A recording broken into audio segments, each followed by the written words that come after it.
few things that we're going to do. First, we're going to talk about where we are in the process, right? Kind of reconfigure where we've been and where we're going next. Talk a little bit about public engagement. We've had a lot of robust engagement here recently. So talk about what it is that has been happening. Talk about the co-create station input that you guys participated in, as well as the general public. Talk in more detail about station locations.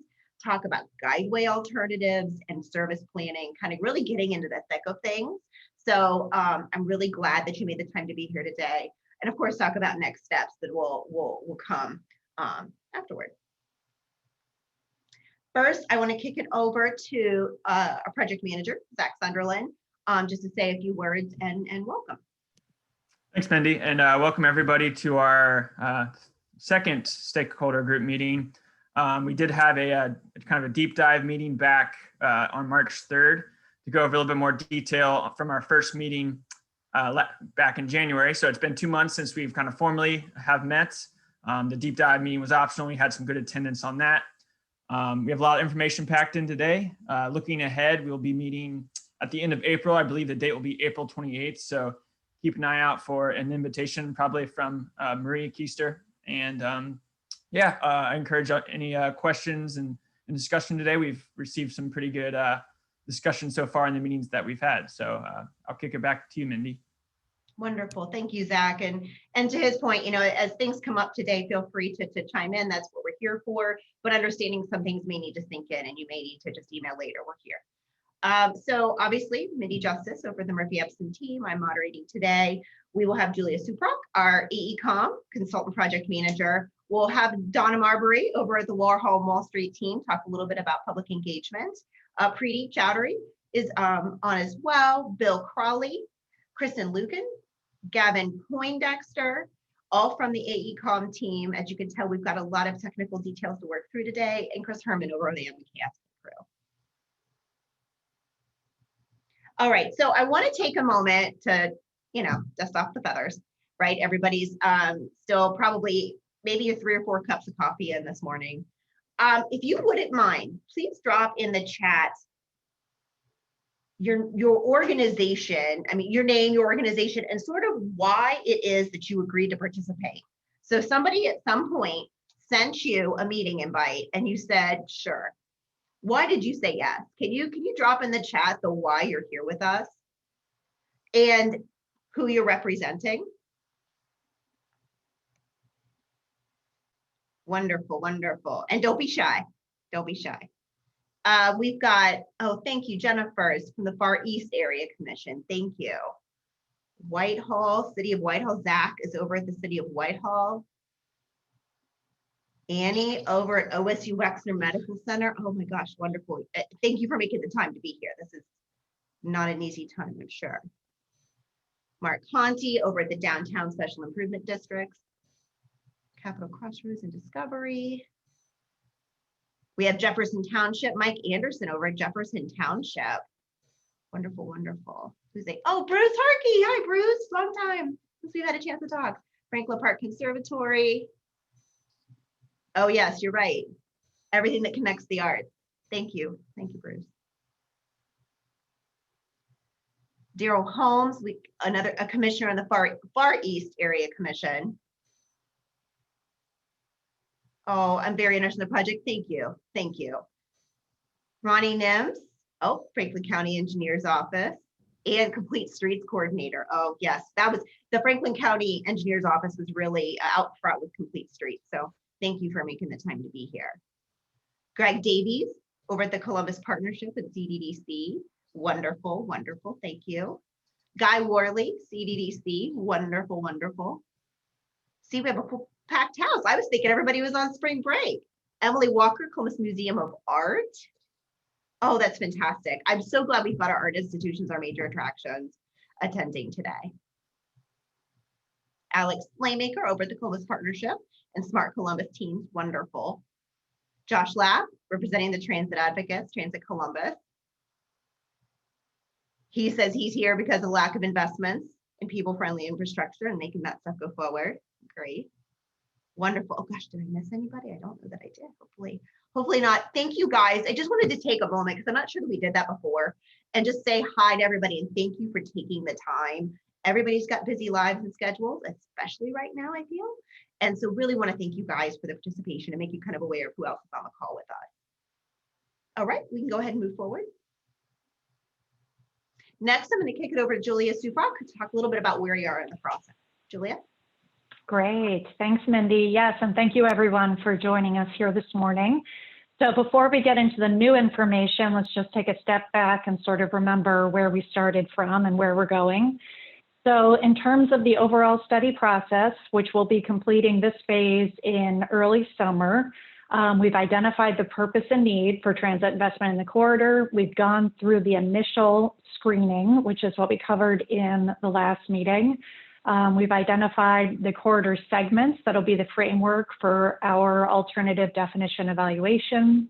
We've developed those evaluation methodologies, and what we'll be talking about at the next meeting, just to give you a preview, is the results of that detailed evaluation before we get to the locally preferred alternative or the project that we'll be taking forward. So you may recall at the last meeting, we talked about that initial screening, the rapid transit mode evaluation. And some of the feedback we got was that we needed a little bit more information about the trade-offs between bus rapid transit and light rail transit. So we had a meeting 1B, I think Marie was calling it, to do what we called a deep dive to go into the data points that help to guide that decision around BRT versus LRT.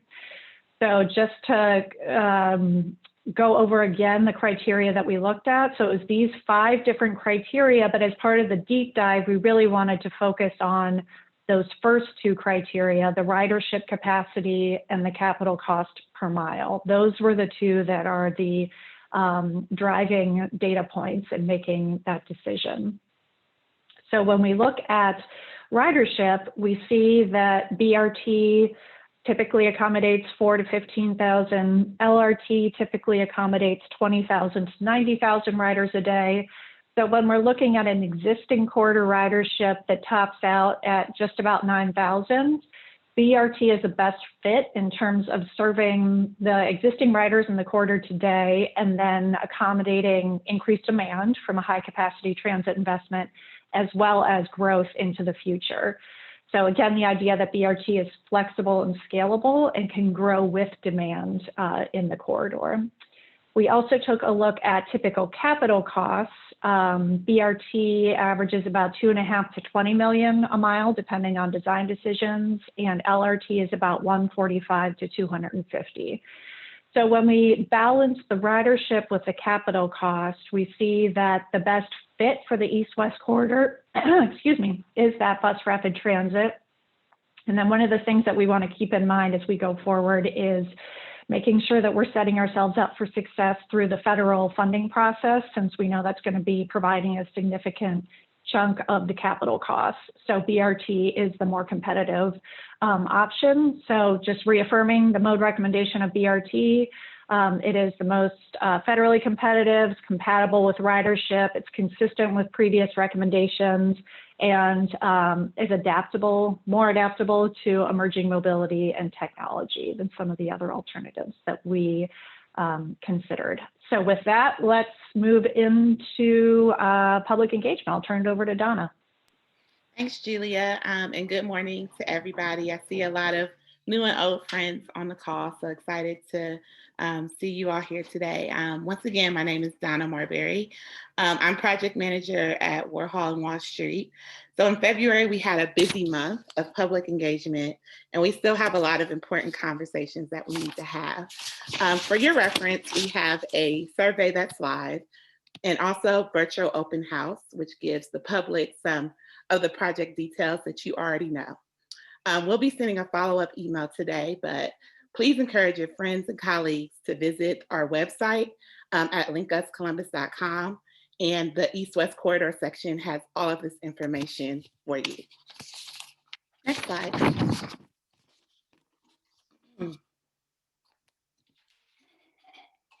Sorry, I have I have first grade math in the background, so you might learn a little of that as I'm talking. So in February, we had 5 virtual meetings. The Learn and Inspire sessions really explained to the public what the project details were. In our co-create sessions, we heard feedback from residents on specific transit and mobility issues that this project might address. Next slide. Here's what we learned from the community during the Learn and Inspire sessions. Number 1 is our residents let us know that equity is a top priority, and we let them know that Link Us has this holistic community view baked into it. They also let us know that a dedicated right-of-way would be an important part of the success of BRT. Many residents were interested in green considerations, so things like electric vehicles, bike lanes, and air filtration. We received questions about the long-term evolution of transit in Columbus and how BRT plays a big part in that robust system. Also, residents requested a Q&A section of the website, which we're finalizing this week and will share. We also received a lot of good feedback from our co-create sessions. Safety is obviously a major concern, and we were able to ask people what exactly about the roads made them feel unsafe. So vehicles obviously traveling at high speeds, lack of sidewalks, too many cars, and unprotected bike lanes were some of the things that were mentioned. So we were also able to ask them, well, what would make you feel safer as a pedestrian or cyclist? More and wider sidewalks, fewer cars, safer pedestrian crossings, protected bike lanes, and better lighting were some of the things that were mentioned there. We also heard that people want incentives for these new transit options. So the community wants to be able to try it at a lower cost or free for a certain period of time. They also mentioned that they want the stations to look like a part of their community and reflect the uniqueness of each neighborhood. So that's where our community advocates and artists kind of come into play. And then finally, we were able to ask them about Main versus Broad Street and didn't really get an obvious preference, but we did get a lot of feedback on both of those roadways. So we were able to use an interactive mapping tool to ask residents exactly where changes should be made. And I believe Preeti is going to talk about that mapping and what we learned from that. Thank you, Donna. Yes, I will get into what we heard from the co-create tool that we developed to help with those meetings and to also solicit input from our committees, including you guys, a stakeholder group and the technical group. So this is just kind of a snapshot. I hope that you've all seen this before. We shared this with the group, and we also used it during our co-create meetings with the public to kind of guide and facilitate specific location input. We wanted to hear not just where there might be good opportunities for stations, but also what are their concerns on the corridor, things that we can address in the design moving forward, sidewalk issues, those safety issues that they'd mentioned. We wanted to see specifically where and what they meant when they were referring to those. So I'm going to just run through kind of the highlights of what we've heard. And this is combined feedback from the public and the stakeholder and technical groups, starting on the west side. So what you're looking at right now, it's a little bit busy, but the blue dots are actually our proposed station locations. I'm not going to dive into that right now. Chris Herman is going to talk to you after I run through this, and he will get into that in much more detail. But the triangles are all the feedback points that we got. So people put in those pins on the map, and it corresponded to a variety of comments. So from the public here on the west end, they noted a whole bunch of destinations. Sunrise International Market was noted a few times, Third Way Cafe. And then from our committee members, we heard, well, I should say, echoed by the public and committee members, we heard a lot about sidewalk and crossing concerns. I pointed out a few locations specifically where that was mentioned, but we got some other locations in addition to that. So like near Rhodes Park by I-70 and some other spots. So also over near Souder, there were a few comments that advocated for station and to provide access to the Cover My Meds campus and Mount Carmel, and also allow for potential connectivity to future Link Us corridors. As a result of hearing this, this kind of a recap of what I just mentioned. As a result of hearing this, we added a station location to kind of respond to some of those comments. We started with an initial look from an engineering perspective of where we would plot stations based on some criteria that Chris and Gavin will get into. But based on the feedback that we heard from all of you and from the public, we really took that to heart. We added stations where we could, or noted locations for potential future station locations. And we're also carrying forward the notes about any crossing concerns, sidewalk concerns, and that'll be addressed in future design stages. So moving along to downtown Columbus. Here we heard a lot of comments. I guess I'll start on the kind of the western edge there in the peninsula. Heard a lot of comments about providing access for COSI, the Veterans Memorial, and the upcoming development in this area. In the downtown area, all the comments were really referring to major employment generators, the State House, office buildings, and then we had more than a few proponents for a station to serve the Discovery District, which would provide access to Columbus State Community College, the library, Grant Medical Center. So we are noting there in the Discovery District an additional station for future consideration. There are a few things that have to be worked out, such as alignment, but we did make a note there for what we're calling a potential infill location. And then moving on to the East Corridor, and this is a little bit busy because we're showing both alignments. As Donna mentioned, there was no explicit preference for, or at least noted during the public meetings and from our co-create input for Main or Broad, but we got lots of feedback on destinations on both of those alignments, and as well as some issues. So on Broad Street, we have East High School called out more than once, some redevelopment opportunities east of James. Mount Carmel was called out as well. And on Main Street, we have Capital University, the trail access there.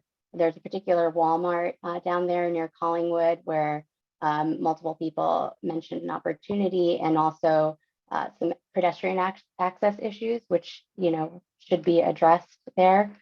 So we noted all of that, and our station locations are serving all of these kind of destination locations that were mentioned. And the unique thing on this end that we didn't hear kind of on the other segments of the corridor was the interest and desire for park and rides, particularly at the east end. So we've noted that, and that's something we'll consider moving forward. And I'm going to pass it over to Gavin and Chris to really get into those station locations and why we picked them.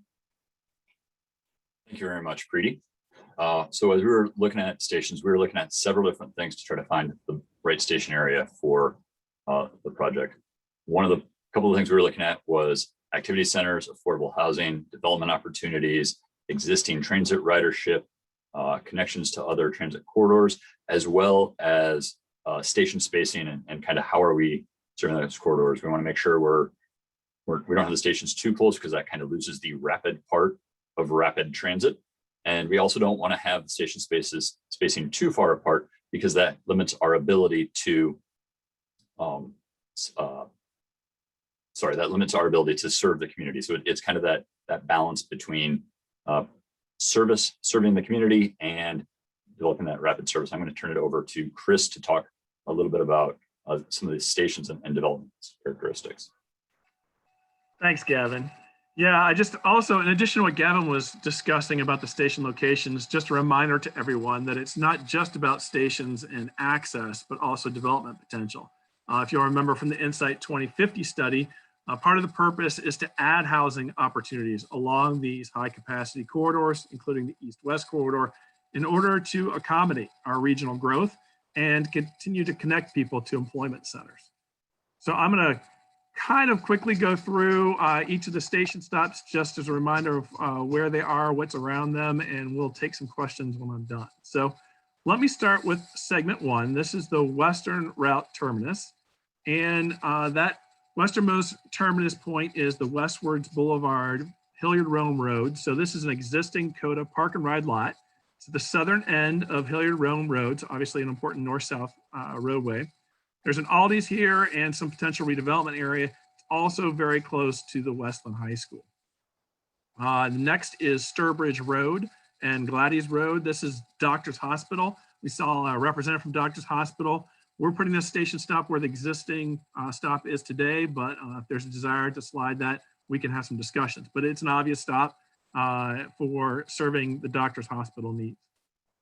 The next stop is Old Village Road and South Grenner Avenue.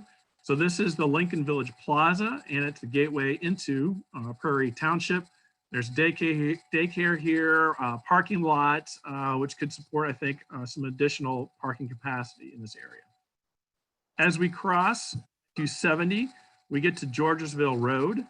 And this is a really important north-south road, and obviously it's close to both the Westland Mall and the Hollywood Casino. Westland Mall site is a very large and I think critical redevelopment site. It's a priority for Franklin County. There are also some other potential sites here, infill sites, and housing development such as Lincoln Park West is within a walk of this location. And then at the border of segments 1 and 2, we have Wilson Road. And this is also, Wilson is an important north-south connection, and it also is the location of the Great Western Shopping Center and the Consumer Square West. So these are really important retail centers with a lot of potential for infill development or even complete redevelopment. This also provides access to the Camp Chase Rail Trail and the connection to the Ohio to Erie Rail Trail system. Then on segment 2, we get into Columbus, the Westgate and Hilltop areas. And as Preeti already mentioned, Westgate Avenue was selected. We got a lot of public input here. It has a nice block of retail storefronts. This was obviously a streetcar neighborhood through this area and has good shopping and dining. And then we move to Hague Avenue, which is also a major north-south street. This is where the West Broad Elementary School is. There's a Walgreens here and some other community amenities. As we move further east, we get to Eureka Avenue. This is another one we had community input on locating this stop.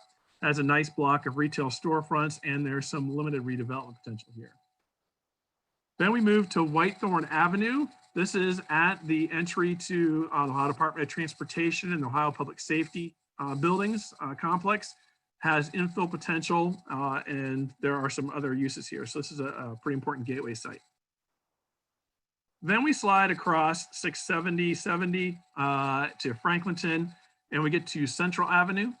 Central Avenue is really the midpoint of West Franklinton neighborhood. It's an important north-south street and includes close by the West Central School and Starling Middle Schools, and there is definitely some redevelopment and infill potential in this location. Then we move to Souder Avenue, Davis Avenue. And this is an important site and station location because it's the former Mount Carmel Hospital site. The nursing school is still here, and we have significant redevelopment potential. There's also Cover My Meds, new campus to the north on Souder and the Orange Barrel Media headquarters. And then we have potential connection here to the Northwest Linkus corridor. Then we move to segment 4, which is the downtown area. And this is where the routes that we're studying transition. So we'll either be continuing along Broad Street and heading out East Broad Street, or there'll be a transition to the Main Street corridor. So I'm going to talk about those here, but regardless, we'll have a stop at Broad and Bell. So this is the Scioto Peninsula development that is coming out of the ground, as well as the gateway to COSI and the Veterans Memorial attractions. Then we move across the river to Broad and High Street. Obviously, this is the heart of downtown and the state capitol. So that's kind of a no-brainer. So this is where the alignments would diverge. If we continued on Broad Street, this is the blue alignment. The next stop would be Broad and 4th Street. So this is a major, obviously, employment center. So we have the Continental Tower and the former PNC building, which is now Edwards Company, as well as some redevelopment potential here. Then we continue to move on east to Broad and Grant, which is really the most important north-south street on the east side of downtown. It leads to CCAD. We have Capitol Law School here. To the south, we have the Central Library and Grant Hospital. And as Preeti mentioned, we've also talked about a future potential station at Washington Street. Now, for the High Street alignment heading down to Main Street, this is the yellow route. There will be a stop between State and Town Street. So this would be the Rife Tower, the Fifth Third Tower, and Lazarus Building. And then we'd have a pair of stops, depending on the direction, at High and Rich and High and Main. So this is Columbus Commons Park, the new apartment developments that have occurred here, the Great Southern Hotel, and the north end of the Franklin County Government Complex. On the red alignment, if we went down 3rd and 4th Streets here, the one-way pair, we would have a stop at 3rd and State and 4th and State. So this is the Capitol and Capitol Square and some of downtown's probably highest value redevelopment potential. Then once we get to Main and Rich, we have the 4th and Rich, 4th and Main pair, which is really the 4th Street retail node. We've got the Greyhound station there and other redevelopment potential. And then at Grant and Rich and Grant and Main, that pair, we have Franklin University. Then we move to segment 5. So this is near East Columbus. And from here on out, I'll be talking about both the Broad Street alignment and the Main Street alignment. So on the Broad Street alignment, we have 20th Street, Hoffman Avenue. This has a location of a new mid-block crossing.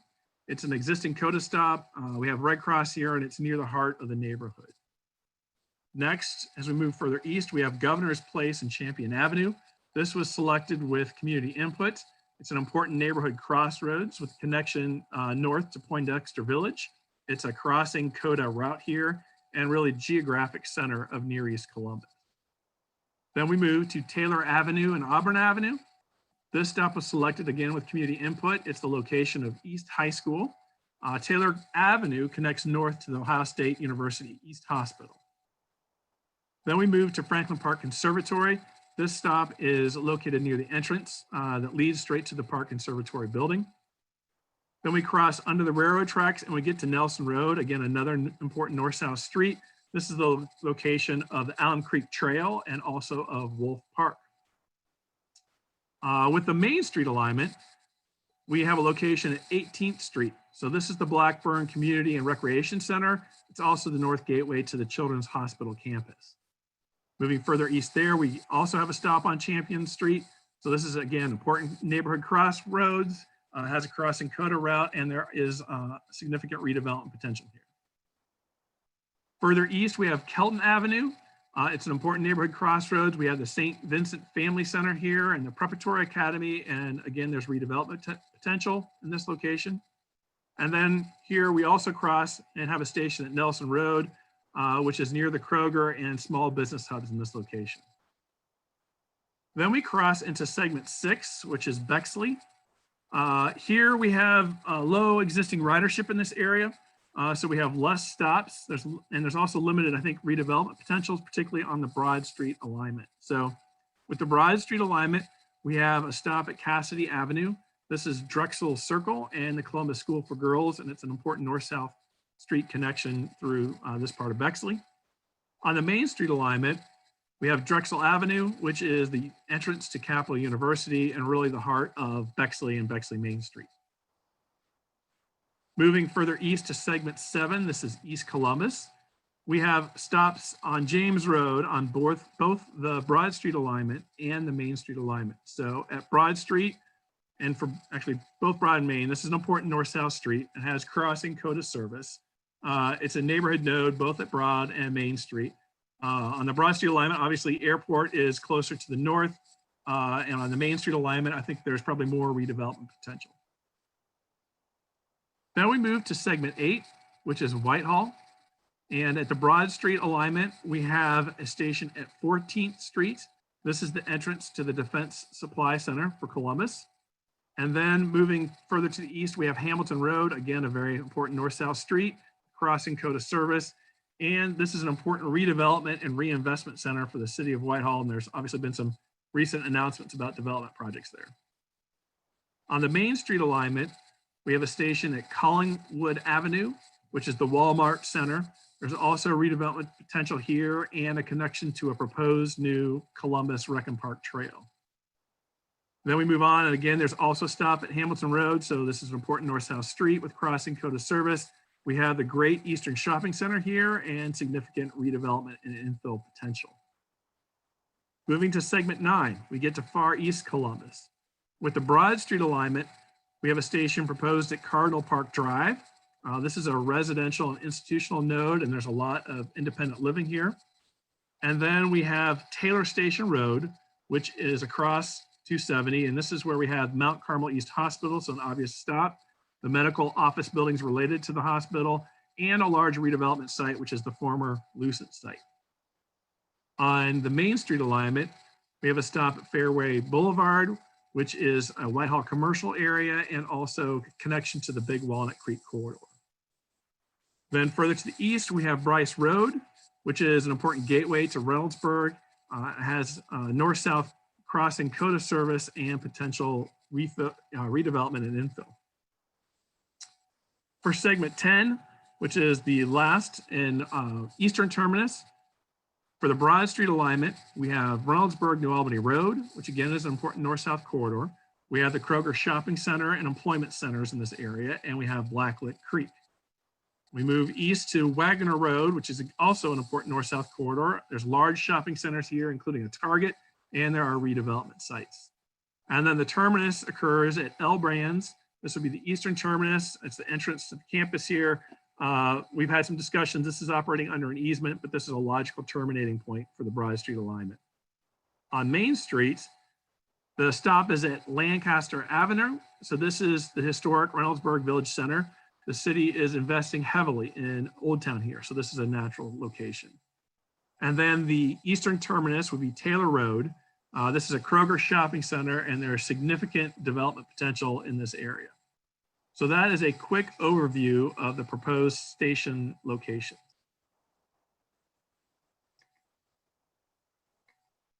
Yeah, and so we just went through quite a lot of info and want to take a moment to let you digest and kind of see where your head's at and what questions you have, concerns you have, things that you might want to lift to the team so that we can start to work through things. I thank you, Gavin, for popping those specific numbers in the chat. For those who may not have been tuning into the chat, Mark Conti was just asking about number of stops and how that relates to what's existing versus what's proposed.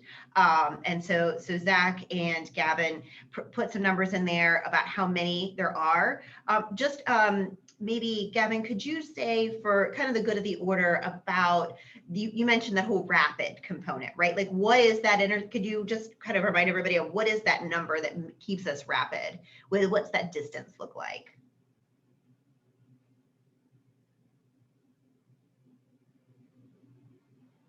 Oh, Gavin, are you on mute?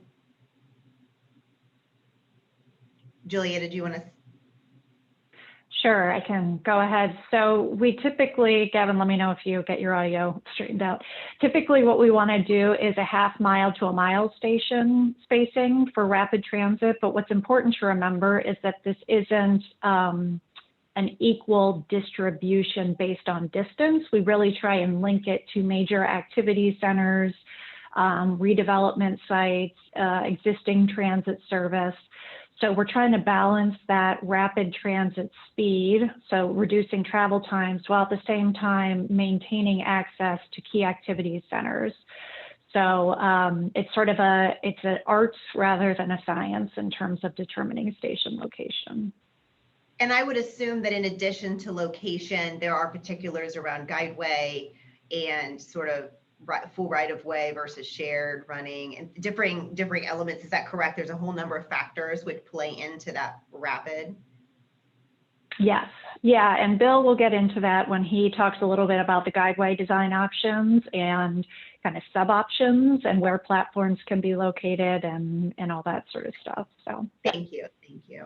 And one of the things that I'm seeing a couple folks ask about, so when you think about all of the things that are trying to be coalesced together, if you will, when it comes to something like Franklin Park Conservatory or other these major institutions, if they were to have changes in where something was located, maybe they have completely going to move their entrance or something, for example, what's the time horizon and kind of linkage with this team that some major change would need to be brought in to make sure everybody's on the same page? Sure. So where we are in the process now, we really want to nail down the vast majority of the station locations. And at this point, we're kind of thinking about it just at an intersection location level of detail. As we advance into 30% design, we start to refine that a little bit. And there's always, because these projects stretch out over years, there's always going to be some changes in the underlying context that we have to take into account. So nothing that we're deciding now is set in stone. We want to have a good basis to start from, but there's room for movement on a couple stations as conditions change. So I hear in that, and for the general team, is that we don't want to change everything.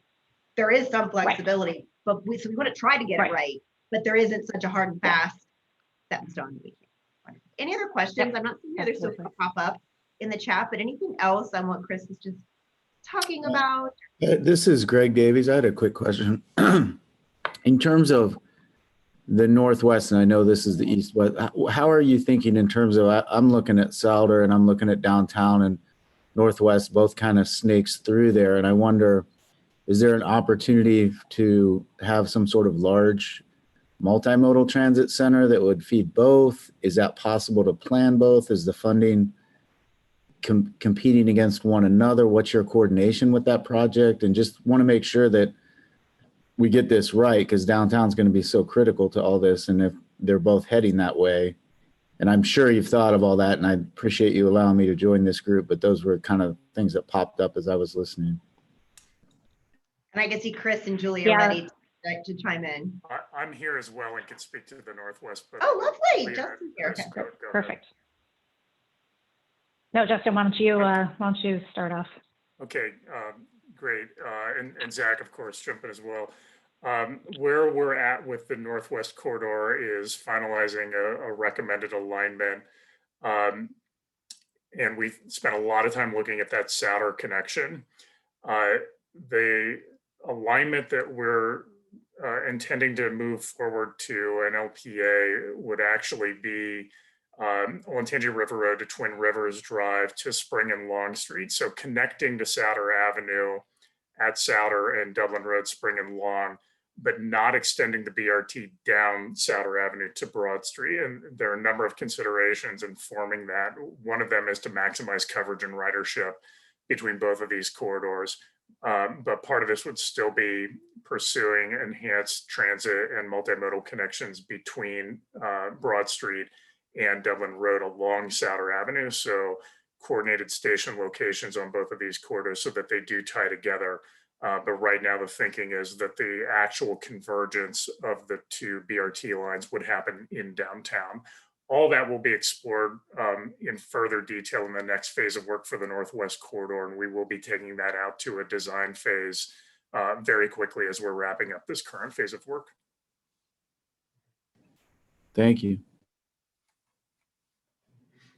Chris, Julia, anything to add around considerations and timing? So I think the short answer is yes, teams are really working together. So thank you for bringing that to the front, and the teams have to stay really coordinated quite a bit. Was there anything additional, Chris or Julia, do we have covered? Is the fund, and Justin, I'm sure you explained this to me before, but the funding, they're separate, right? I mean, are we putting our best foot forward together? Are we putting, let the chips go where they, I mean, to me, they're both so critical in one project, but yeah, they're two work streams. So how are we doing that? Absolutely. And as both of these move forward past this planning phase and get into the project development pipeline, and Julia, please weigh in because we're getting into things that you're much more the expert on, we'll be advancing a coordinated funding strategy for both of these and a better understanding what's the relative timing of each of them to move through the detailed engineering and getting to construction and service dates, over the next number of years. So the intent is that's happening in a coordinated way. One of the considerations for the Northwest alignment is we want both projects to be as competitive as possible. So minimizing the amount of redundancy in the network and interlining of them actually can have a positive impact on the cost effectiveness rating with the FTA and position the Northwest corridor to be very competitive as the East-West corridor is moving through its process. Julia, anything you'd add to that? Yeah, just one thing I would also add is that we shouldn't be thinking about Northwest and East-West corridors as competing with each other from a federal funding perspective. It's really how they work together and how we can proactively plan now to sort of optimize how they work together. So we're definitely considering that as we go forward through our process, making sure that we're taking the Northwest corridor into consideration. Hi, this is Guadalupe Velasquez. I was wondering if, for the sake of creating a space of belonging and using language and inclusivity, with our entire community, I wondered when you're doing this presentation and you look to Georgesville Road and Industrial Mile, there's also Plaza Tapatia. It serves a large population of immigrant and refugee communities. And they purchased a land on Georgesville Road to develop a whole nother plaza. So they're in the parking lot behind Westland Mall. And now they purchased property. They did, like before COVID, they did a ceremony, to inaugurate the space, but they're building a whole plaza there. And then you have an extremely large mosque as well. And so I know you are being inclusive in terms of getting feedback from the community, but it's also helpful if you use that in language and landmarks, because I heard Westland Mall and the casino, but in terms of helping to identify, connect, and bridge communities, it would be great if you could also acknowledge those properties and or have relationships with these communities, because many immigrant communities come from countries that very much rely on transit. So this is also an audience for you to market to. So I just wanted to add that. That's a great point. Thank you. I will absolutely work on doing that. Thank you. Thank you. And did you get what you needed, Chris, on the names of those locations or those Yes. markers? Okay, great. Wonderful. Thank you. Really appreciate that. And of course, further coordination as we move, forward. It's really important to get really in and have those close conversations. And so there's never too many conversations in these sort of endeavors. So thank you. All right, moving on. If I don't see any further questions, we can head on forward, pretty please. All right, Guideway Alternatives. I will be passing it. I think it's off to Bill, correct, Bill? Yeah, thanks, Mindy. So with the Guideway Alternatives, we don't necessarily have a recommended alternative at this point. So we just want to present to you the alternatives that we are looking at. And so we'll go through 3 alternatives that we're looking at throughout the corridor in all of the 10 segments. So just because if we decide that one alternative works well in segment 1 and another one works well in segment 5, that's fine. It doesn't have to be the same alternative throughout all of the segments. So we are looking at each one independently as we go forward. So in the next slide, this is just the 3 alternatives. One is the median dedicated guideway, a curbside dedicated guideway, and a mixed flow use. So with the median running, we have an example here from Houston, which has the median lanes. That is probably the most optimal as far as moving transit through the community, because there is less friction, but there is a trade-off in that it takes up a fair amount of space, and there's always these left turns that we need to coordinate with, driveway accesses that may become right in, right out, and then just the amount of space that it takes and getting accessibility to those median stations. And then the curbside dedicated lane is, we have an example from Chicago down on the lower right, that's in the loop. And that works well with having interlined routes other than the BRT working on that route. And generally just has a little more friction with the right turns. So in those cases, we'll talk a little bit about bus and turn lanes or business access transit lanes. And then lastly is the mixed flow option, similar to Cleveland Avenue and the CMAX, but this is an example from Grand Rapids where you can still prioritize the transit with signal priority and high investments and prominence at these stations, but there's not necessarily a dedicated lane for the bus. So as we go through that, we talked a little bit about what we can do for the mixed flow, and some of those things are creating bulb outs, shortening such that we keep the bus in the guideway or in the lane and not trying to pull in and pull out as much as possible. We would have transit signal priority on mixed flow. We would also try to do that as kind of the baseline. We would do that on all these options. And then allowing transit to use a queue jump potentially. If we have a really congested intersection, we'll see what we can do to prioritize the transit through. One option is to actually have a new signal before the intersection that stops vehicles and tries to get the bus in front of all the other traffic, give it the priority. This is an example of a queue jump like that in Omaha that was designed with we had a right turn lane, and the optimal space for this station was in the near side. You can see that off on the right.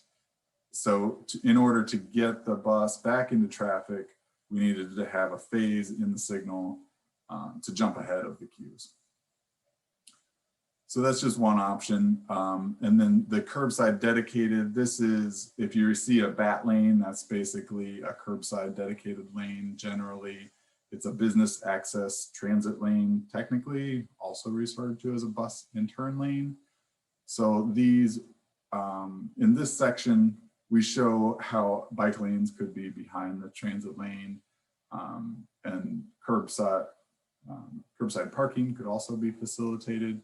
Basically, those transit lanes do allow for cars to enter them, to either cross over for parking or to enter the lane and make right turns into businesses and into at intersections. And then lastly, on the curbside, this is kind of a prototypical station layout, what that might look like with the bus lanes on the curbside. You can see where parking is still an option here. And in the cases where we do have parking, that presents an opportunity to bump out the curb and keep and bring that sidewalk area and station area to the curb lane or to the bat lane. And then there is the possibility of having right turns crossing over. And what we did for the one-way corridors is we just kept this as the dedicated option, and we did not have a median option that is 3rd and 4th and Rich and Main. So then as we go, and then this is just an example from New York City, similar to those layouts, just an example of what that looks like in real, with an actual photo. So it preserves that lane for an increased frequency if other routes are going to use that curbside dedicated lane. So the median guideway looks a little bit different. We've got a section view here where there's generally a raised median to prevent vehicles from crossing over. Left turns can be facilitated next to the bus lane, and stations are generally out in the median. In this case, on the top section, we're showing what would be an offset median station, such that the eastbound transit would use one station and the westbound transit would use another station. So we'll get into a plan view on the next slide, but that is the general layout that would be happening at the intersections and through the mid-block. And in this next slide, we can see what that layout can look like. That top view is what I was trying to explain in the section view, was offset stations such that the eastbound is using the lower station and the westbound is using the upper station. So this reduces that competition for curb space by taking the buses and putting them in the median. But it is a trade-off in that it restricts the access to left turns. So left turns into businesses are generally required to either make a U-turn, but keep those entrances as right in, right out. And generally this does require a little bit more right of way to accommodate all the transitions in the lanes. So this is an example from the Utah Valley Express in Utah County. This is in Provo. And you can see in this case, the buses are 5-door buses. So if you can imagine, a typical bus would have your doors on the right side. In this case, we have a median station that uses buses that can also be on the right side or the left side. So both buses can use the same station area, but they are specialized there. And then as we go through these alternatives, we're trying to look for the other things that we need to accommodate in these typical sections. So bikeway treatments are important through much of this corridor, I think especially on the west end of this corridor in segments 1 through 4. And we'll be looking at these different alternatives such as a cycle track or even just a bike lane at the sidewalk level. So we are trying to implement those. And this rendering was from that loop link in Chicago as well. So the bike facilities can actually be behind the station with green coloring in the lane versus red coloring for the bus lanes. And then being that general universal accessibility is important and we want to make sure that everybody is safe with these bike facilities. This is an example of something we were looking at in Pittsburgh with the Bus Rapid Transit project, where we have the bike facilities at the sidewalk level. So the important aspect that we were looking at here was the detectable warning surfaces. So that second detectable warning surface there is to help the visually impaired be directed such that they aren't necessarily walking in that bike lane. So there's a lot to consider as far as the bike facilities. There's also a lot to consider with the parking treatments. As we go through each segment, we are looking at where there's existing parking and where we can make room for future parking, for proposed parking. So as we go through that, it's a little bit easier to accommodate the parking when there is a median guideway, if the space exists. With the curbside, those accessing the parking have to come through the bus lane. So we are trying to preserve as much as we can, but there will be impacts with both alternatives to parking. So here, as we look through those three alternatives, on the left, we are looking at accommodating a bike lane along the curb and having a median guideway. So in all cases on the 4 segments to the west, we are incorporating a bike lane. This is about what it would look like here in segment 3 when we look at the median dedicated guideway. And then these 2 images on the right are more what we might expect over on segments 6 through 10. So on the far right is something that might work in segments 9 and 10. So in the middle one is the offset lanes and the right is the shared median. And then on the next one, we have the alternatives in the curbside dedicated guideway. On the left here, we've got something that we think could work in segment 2. Obviously, we'll work through the transitions as we go through this, but this is ideally putting the station on the far side and taking the bikeway, the bike lane behind the transit station. And then in segment 4, actually on 3rd Street, where we've got a one-way pair with 4th, we are looking at the dedicated guideway here. So that's an example of what we're looking at for that curbside dedicated guideway.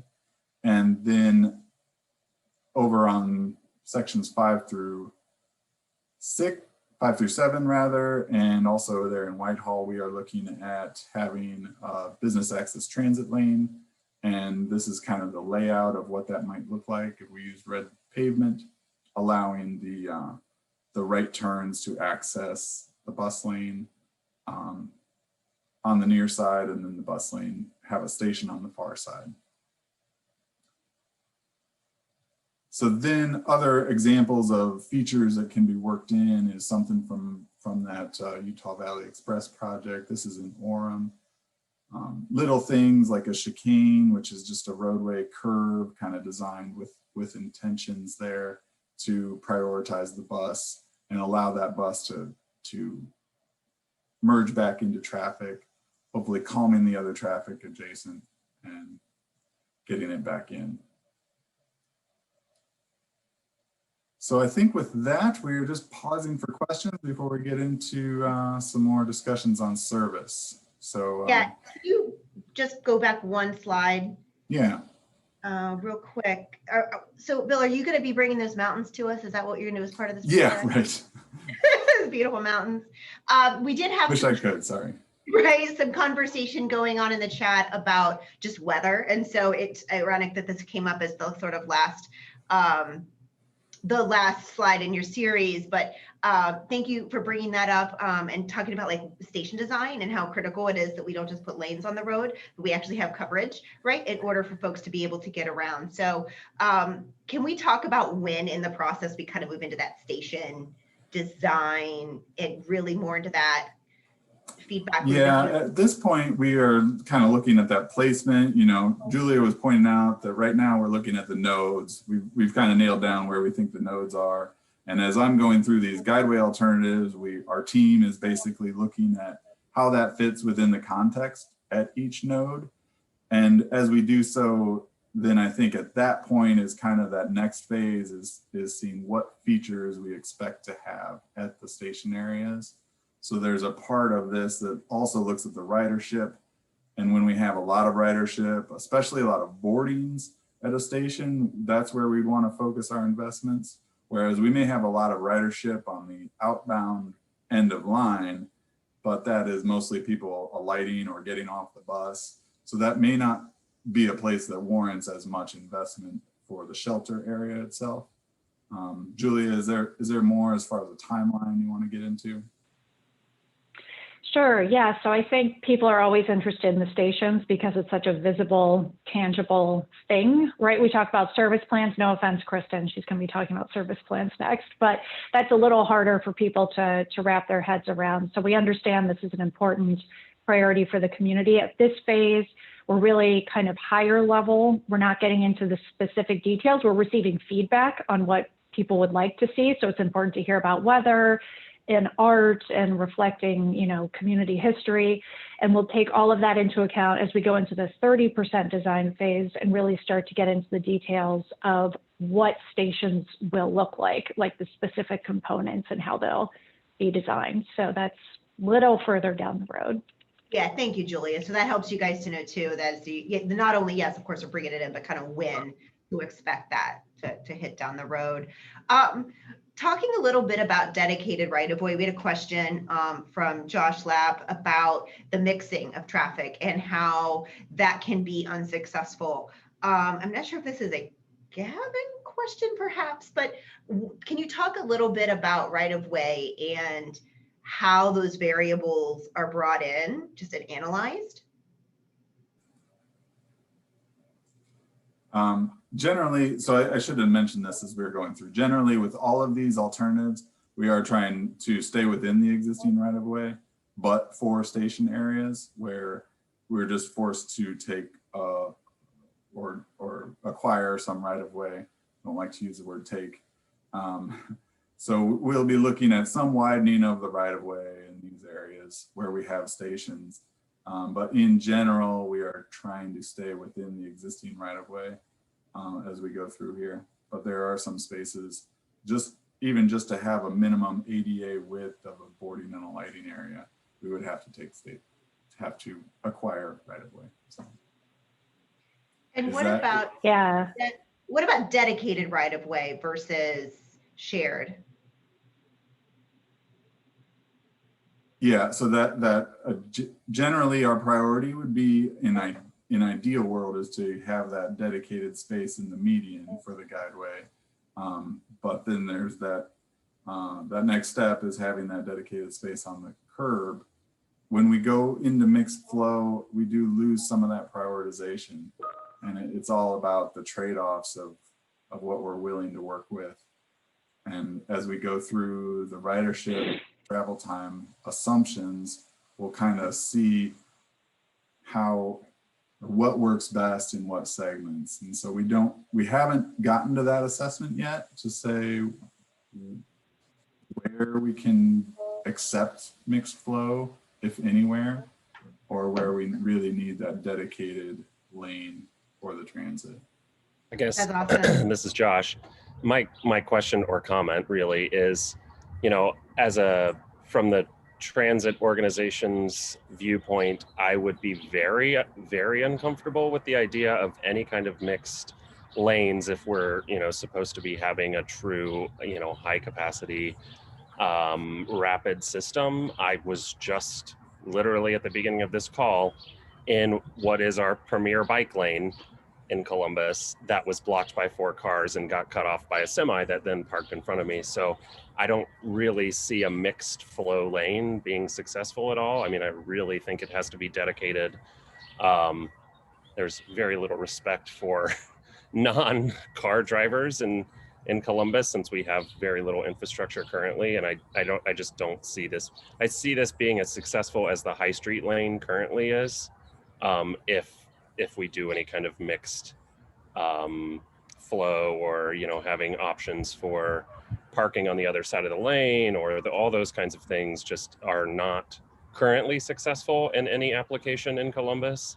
And I doubt they would be with this either. So that would concern me. So I just, obviously you guys haven't settled on what those look like yet. So we'll be eagerly looking for what that looks like in the future.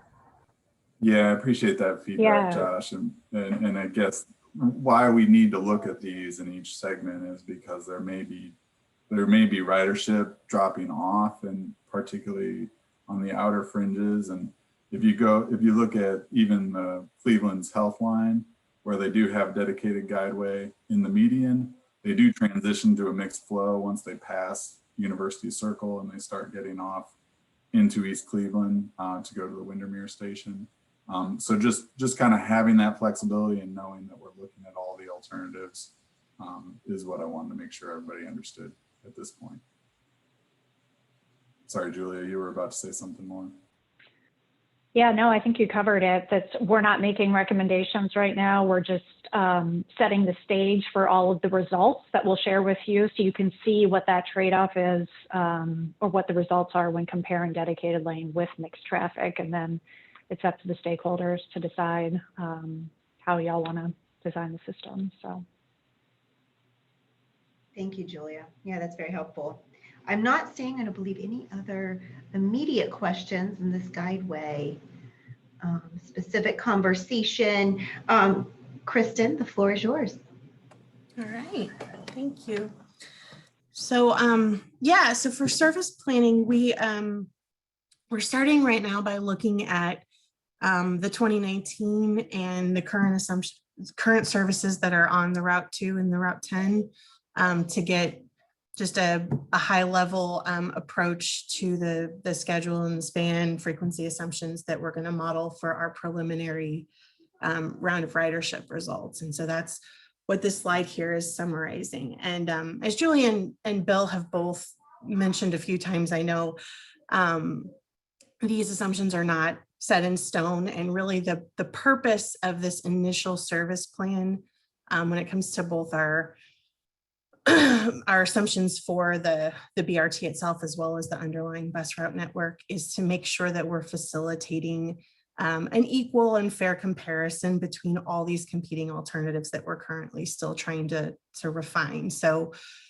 between the Broad and the Main Street corridors, the 3 options that we've got downtown, and then all those different dedicated, dedicated median, side running, and mixed traffic assumptions that Bill just walked through. So all those, universes of alternatives combine together in fairly complicated ways to shake out to a big range of different travel times and operating assumptions that we might wind up with. So at this point, we're trying to make sure that our assumptions are fairly consistent, especially between the Broad and the Main Street corridors, so that when we get those ridership results back, we know that this is related specifically to where the stations are and where those corridors that we're serving, and not a fluke in some different schedule or underlying bus network assumptions. So as we get to that 30% design, then these service plans get refined based on those preliminary ridership results and where we're seeing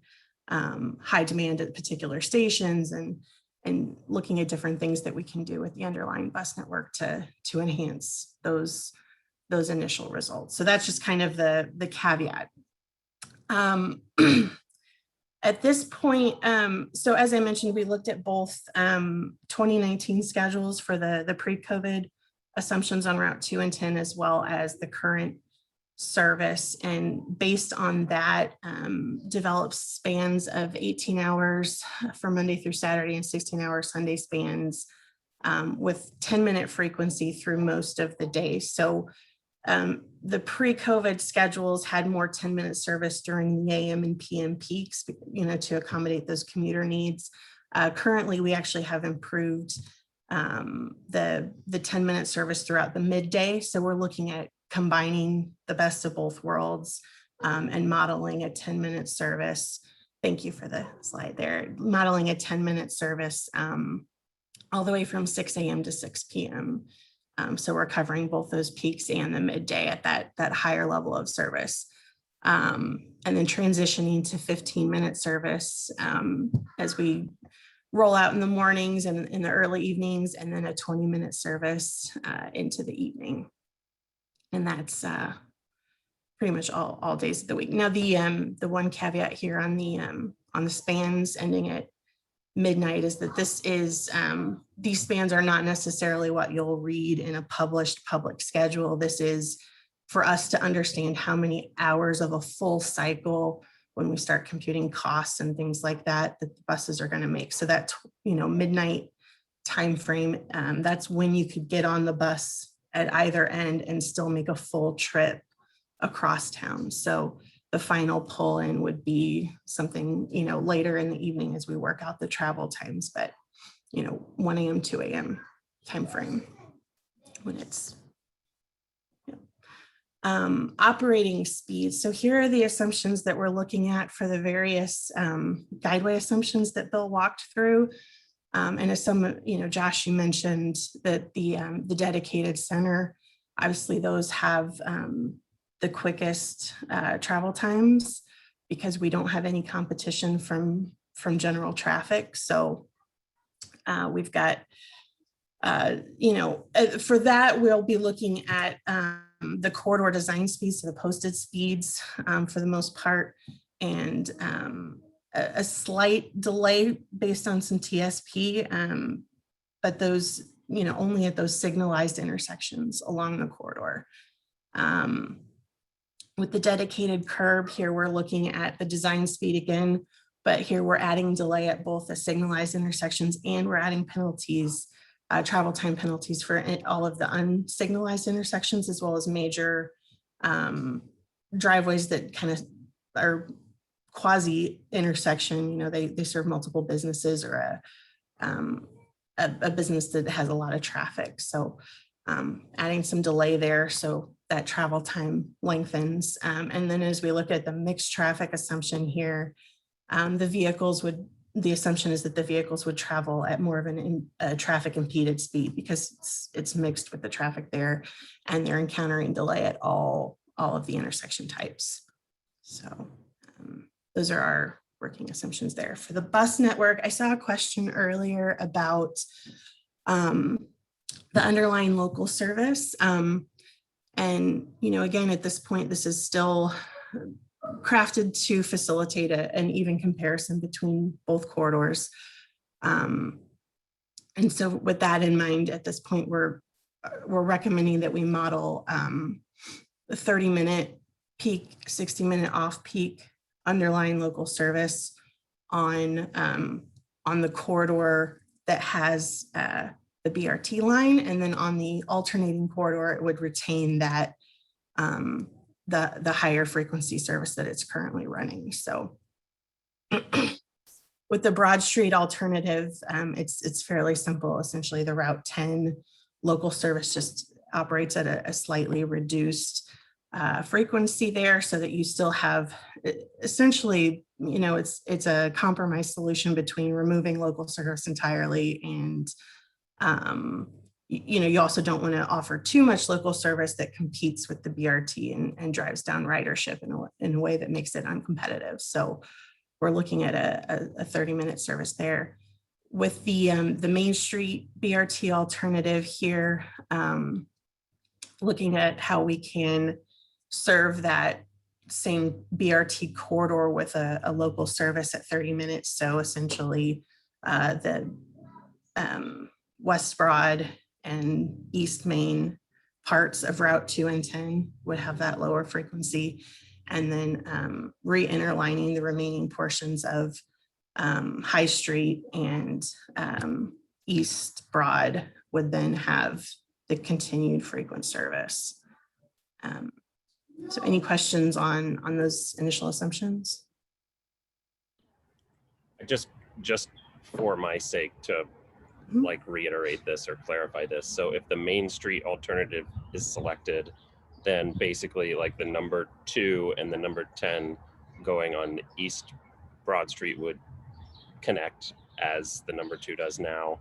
And that would be how we would maintain the level of service that East Broad currently has. Yeah, at this point for our initial preliminary ridership estimates, that's what we're looking at now. As we get those ridership results back and look at how everything has kind of shaken out, we may see that less local service is necessary in certain areas, or maybe there are things that we need to do with other corridors that can help serve those gaps in a creative way. And we'll certainly be looking at those things through, like the network integration phase, but that comes a bit later. This is strictly just to get a handle on how the two corridors compare. So these aren't, I would not call these bus service recommendations. These are our recommendation for how we will model the preliminary ridership estimates and what bus assumptions are to support that. Thank you, Kristen. One of the things that was brought up in the chat that I think is helpful, Julia, thank you for noting. So we were asking about post-COVID ridership and what do we expect to happen. And I'm sure Zach and team have really wish they had a crystal ball right about now to be able to fully understand that. But from a project analytical perspective, if you will, FTA, it looks like, is using pre-COVID ridership as the base. And so those are these sort of assumptions, the factors that get brought into the project analysis, and then it moves through the process in that way. But there's a number of things I'm sure that, I don't know, Zach, not to put you on the spot, but I'm sure this is a hot conversation over on the CODA side of the house. Is that, what are your initial thoughts, conversations, expectations? Yeah, so I think things are getting better in general. So before the pandemic in 2019, CODA had our highest ridership in like 30 years since 1988. Obviously, we were doing very well early in the year in 2020, and then March happened, and a lot less travel occurred, and a lot of people were working from home. So our ridership did take a hit in 2020. So before the pandemic, we were around 65,000 weekday passenger trips. In 2020, hovered around 20,000, and now it is increasing. We're around, I think, 30,000 ish in 2021, and we are seeing some growth there. So fingers crossed. Hopefully, we'll be back to where we were in 2019. But we do anticipate kind of a lag in 2021 and for a ridership for the entire year. But hopefully, it'll bounce back in 2022. Thank you, Zach. I think you touched on something really helpful there. Number one, giving us all kind of a guidepost of what those numbers really look like. It helps us just to level set, if you will, but also there is this distinction between temporary changes in behavior versus long run. And it's not 100% predictable, but I think what we can see is, especially because what you said with around the highest ridership in 30 years, is that the growth should still occur. The question is just as elevated of a pace, less of a pace? Even greater? Does it even actually inadvertently create an uptick? So I think those are all questions that are relevant, and I appreciate you for sharing those hard and fast numbers to help guide these folks. All right, so Kristen, go ahead. I believe that's my last slide, Yeah. Lovely. Well, then I'll move over. I know, Josh, you said you had another question about connection to Northwest. Yeah, well, I think I've said this in other meetings, maybe not out loud in the chat, but I'm very interested to see, if that is progressing along as well. And others mentioned this, like, what is the connection there? And if we can't, I know this is just a small ask, but if we can get upgrades on both East Main and East Broad Street, then, the kind of current service pattern, which is East Broad and West Broad, could continue, and the kind of similar service pattern that is, High Street and East Main could continue with the Northwest corridor connecting to East Main. So I don't know, obviously we don't need to just build on what already exists, but it does seem logical in some ways to kind of keep that pattern going, and that would allow for, an increase on all of those streets. I'm sure we're just talking about like $100 million or something. So I understand there's more to it than that. But I would like to continue to stress that point and, see if we can't think more globally about this moving forward too. Yeah, Josh, that's a great question or comment, really. Whatever meets between East Main and East Broad is selected as most feasible to be directly linked to West Broad Street outside of this, FTA and the grant program, this specific grant program for high capacity transit. COTA is still interested in pursuing other options that we could look at along the stretch that isn't directly linked, whether that's more limited stops or more station-like stops, maybe some transit signal priority components along the corridor. So regardless, we're still looking at improvements to increase the speeds and the travel experience and times. And then Northwest corridor, I know Justin jumped off, but really we were with that specific project, we were looking at getting the quickest to downtown, where all of a majority of COTA services and East-West corridor and potentially other future corridors as well. So just trying to find that most direct path to where a majority of our service is today. Yeah, thank you. And I think to that point, we've heard a lot of this. There's all these different work streams, right, that have to be kind of merged and married and decisions made and improvements figured. So thank you, everybody, for bringing those things up, because it truly is, it's a hugely coordinated effort that can always be more coordinated, right? It's kind of a never-ending stream. So I will pass it off now to Julia to talk a little bit more about what's next. Sure. So next up at our next meeting, which will be at the end of April, we are going to be presenting the results of our detailed evaluation. So this is the moment you've been waiting for. This is all of the information around capital costs, O&M costs, ridership, economic development, transportation, meeting traffic impacts, parking impacts, active transportation. So it's going to be a jam-packed meeting. So have a good breakfast in the morning before coming, so you're well prepared and stocked up. So we're in the process of generating all that information right now. On the next slide, I think we just have a list of what those meetings are. So that meeting with all the results will be on April 28th. We're planning for our next round of public meetings in May. So that's where we'll be taking out all of those evaluation results. And then the final stakeholder group meeting will be on June 16th, where we talk through the locally preferred alternative recommendation. So that is where we're headed right now. And let us know if you have any questions, thoughts, feedback in the meantime. So. Yeah, so it's going to be a busy couple of months, and thank you everybody for your time and attention. We will be getting the slide deck out. We typically do a PDF version so that it's easier for folks to maneuver open on their devices. So we'll be sure to get that. If there are not further questions, which we have a couple more minutes, if you have any open questions, but seeing none, hearing none, I'll give you guys a few minutes of your day back. Thank you so much for your time today. Thank you.